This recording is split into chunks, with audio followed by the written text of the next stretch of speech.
안녕하세요. 당신의 새로운 비상을 응원합니다. 지름길 법무법인 안현입니다. 이프로님 안녕하세요. 네, 안녕하세요.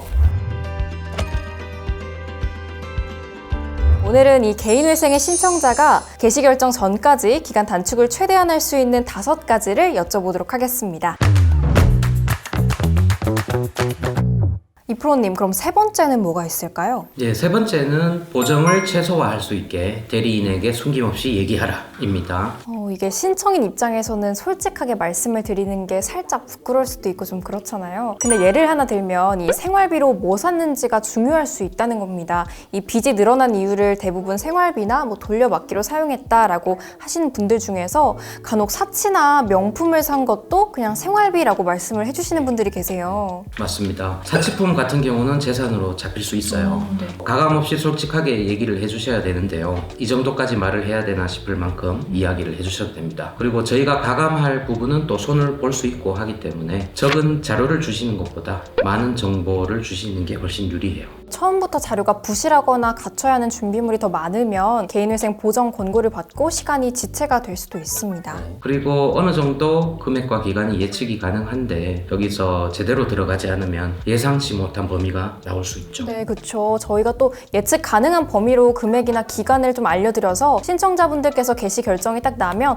생각했던 대로 나왔네 하시는 분들이 보통 대부분이시거든요. 이제 사전에 준비를 좀 철저하게 해두면 원하는 판결이 날 확률이 좀 높으니까요. 또 이프로님께서 파산 관제인 출신이시잖아요. 그래서 보정과 같은 과정에서 최소화하는 방향으로 진행이 가능합니다. 최근에는 신청 조건이 낮아서 그 문턱을 쉽게 넘을 수 있을 거라고 판단하는 분들이 많습니다. 하지만 보정 권고나 조건 미달로 반려를 받게 되면 구제 과정이 험난해질 수 있기 때문에 잘 고려를 하셨으면 좋겠어요. 네, 알겠습니다. 그리고 회생법원별로 또 성격이 다르다 이런 이야기도 좀 들었던 것 같아요, 이프로님. 보통 보시면 서울이나 이런 곳은 조금 빨리 끝나기도 하고 수원은 좀 늦게 끝나는 경향이 살짝 있긴 합니다. 그럼 제가 또 성격이 빠르다고 했잖아요.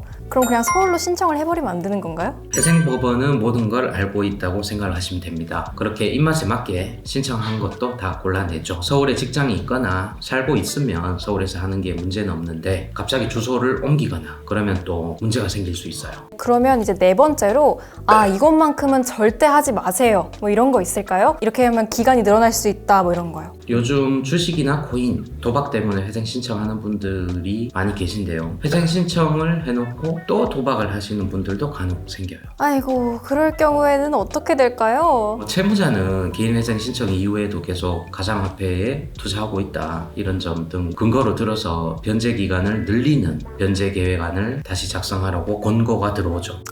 네. 그러니까 계속해서 도박이나 코인을 했다. 개인회생 제도를 악용하고 있다고 좀 보는 거겠죠. 변제 기간이 늘어날 수도 있고 또 어떻게 보면 도박한 부분에 대해서 전액 변제를 요구할 수도 있는 거잖아요. 실제로 한 의뢰인이 60개월로 보정하라고 이렇게 내려온 게 있습니다. 근데 이분은 36개월을 간절히 원하셨어요. 그런데 개인회생 신청 도중에 도박을 계속을 하셔서 보정 권고가 내려온 거죠. 그래서 할 수 없이 생계비를 기준 중위소득 60%가 아니라 50%를 보장받고 변제금을 높여서 36개월로 하는 결정이 났었던 경우가 있어요. 보정 권고가 좀 나오더라도 실시간으로 계속해서 상담을 해주시면서 해결 방안을 찾아주시니까 지금 상황에서 할 수 있는 최선의 답을 찾을 수 있겠네요. 네, 그럼 이제 마지막으로 꼭 해야 한다 이런 건 뭐가 있을까요? 아무래도 면책 신청이죠. 면책 신청이요? 변제금 납부 끝나고 해야 되는 거죠? 네, 이게 간혹 변제금 모두 납부하면 끝인 걸로 아시는 분들이 있는데요. 우리가 대학을 졸업하면 졸업장을 받잖아요. 네. 그런 것처럼 법원으로부터도 면책 결정을 받아야 됩니다. 네, 이 면책 결정을 해야지 신용 점수도 오르고 또 정상적인 신용 생활을 할 수 있으니까요. 면책 신청을 잊으셔서 다시 개인 회생을 하려고 하신 분이 5년을 더 기다린 경우도 있었어요. 물론 개인회생을 안 하는 게 가장 좋은 방법이겠지만 추후에 또 어떤 상황이 발생할지 모르니까요. 잊지 마시고 또 면책 신청까지 꼭 하시기 바라겠습니다. 네, 그럼 오늘은 여기까지 마치고 다음 영상에서 또 찾아뵙도록 하겠습니다. 만약 더 궁금한 사항이 있으시면 댓글 남겨주셔도 되고요. 지름길 사무실로 전화주시면 친절하게 안내해드리겠습니다. 그럼 여기까지 하도록 할까요? 네, 그러시죠. 당당한 회생을 추구합니다. 감사합니다.